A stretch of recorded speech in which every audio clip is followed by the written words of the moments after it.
Hi, this is Tony Mitra, same old Tony. One more letter.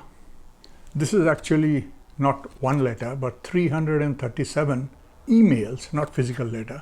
My previous ones were physical. This one is 337 emails sent to 337 members of Canadian Parliament.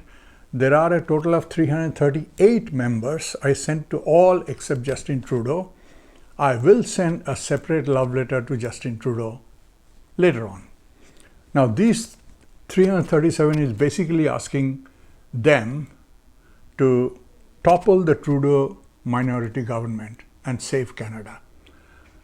Out of all these, I'm just reading a letter to one particular. Her name is Jody Wilson-Raybould. She is from BC. She is independent.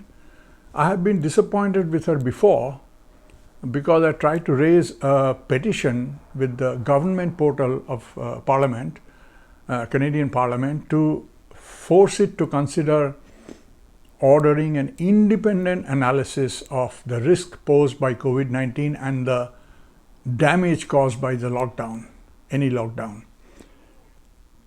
The problem with the government portal is you need somebody, an MP, to sponsor it or support it. Without that, you can't let the petition be accepted.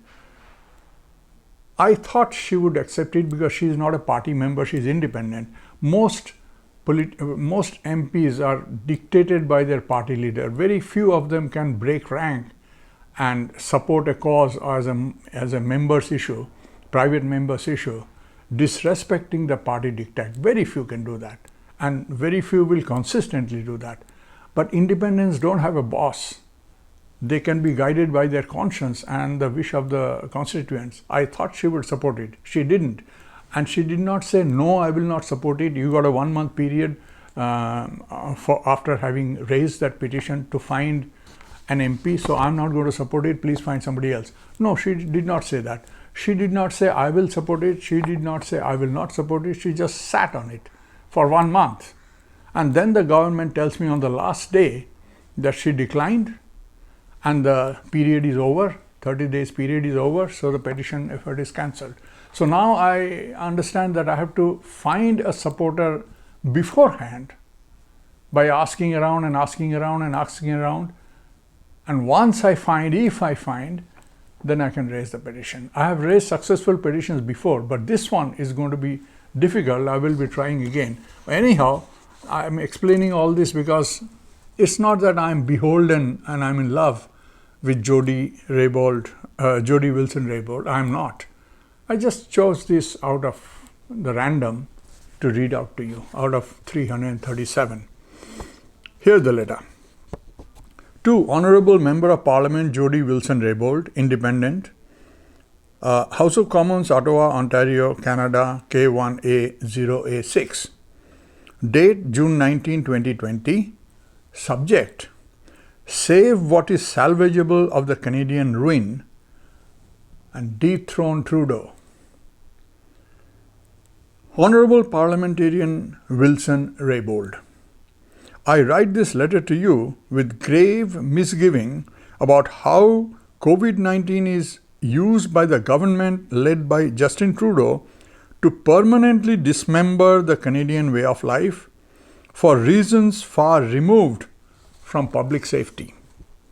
I feel outraged that the Canadian government has blindly taken medical advice from non-state actors recommending extremely cruel measures to permanently cripple Canada's economy, social fabric, and basic rights, all based on round-the-clock media scaremongering on fear of a seasonal flu, without any in-house, independent, transparent, and verifiable assessment of the level of threat posed by COVID-19 or the scale of devastation that Canada is being subjected to by this Soviet-style forced dismemberment of society and an effective abolishment of our Charter of Freedoms and Rights.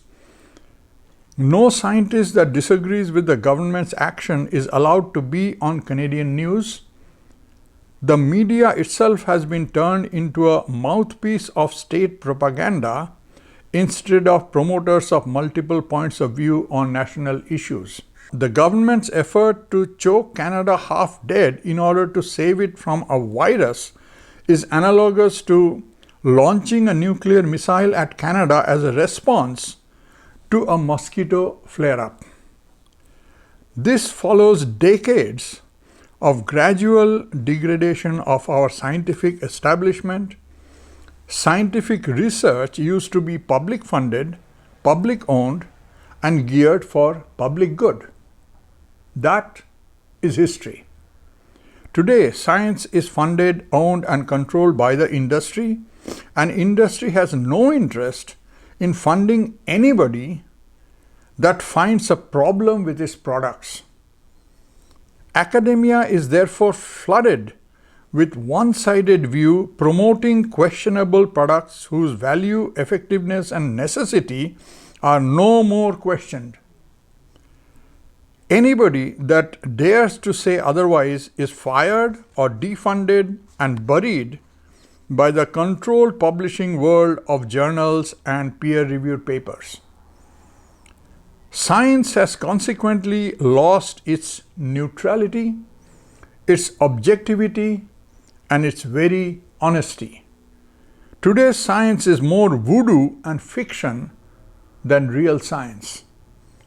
The government officials appear to have been coached to parrot the term science-based assessment to continue hoodwinking the people. The medical establishment has gone through an identical process. People that recommend unintrusive, non-patented, economical, time-proven natural cures are not allowed license to practice alternative medication and treatment. Any item that the big pharma does not have exclusive right to produce and make high profit of is banned on the pretext of not being proven safe. The very method of proving something safe is extremely fraudulent, where the producer with a conflict of interest controls the process of safety check. Any doctor or professional that dares to speak against this medical tyranny and philosophy of using a patented drug or a vaccine syringe for every illness, real or imagined, loses his license to practice medicine and is barred from mainstream media.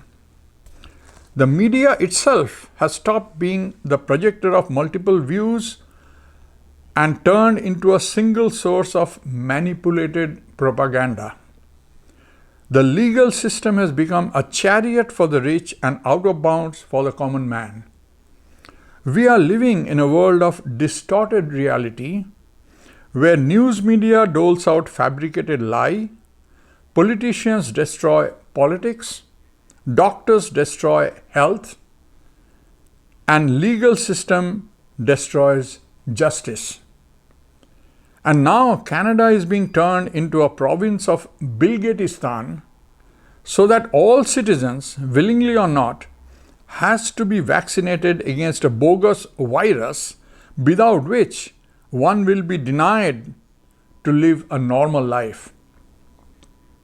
And you, Jody Wilson-Raybould, Honorable Member of Parliament and representative of the people, are watching all this happen and letting all this happen while enjoying a no work, no parliament holiday, drawing your fat salary coming from the people's sweat and tears, playing the fiddle like Nero while Canada burns.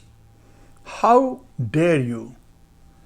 Wake up and go back to work and do something worthwhile for Canada instead of sitting on the fence by dethroning Trudeau.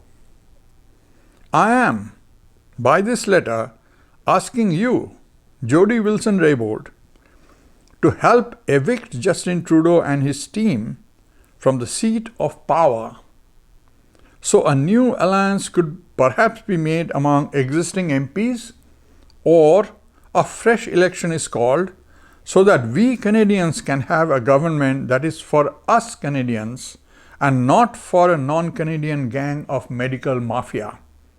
So please, initiate a motion of no confidence in the Parliament against the Trudeau team and help dissolve the current government that has become the black hole of doom and destruction for Canada.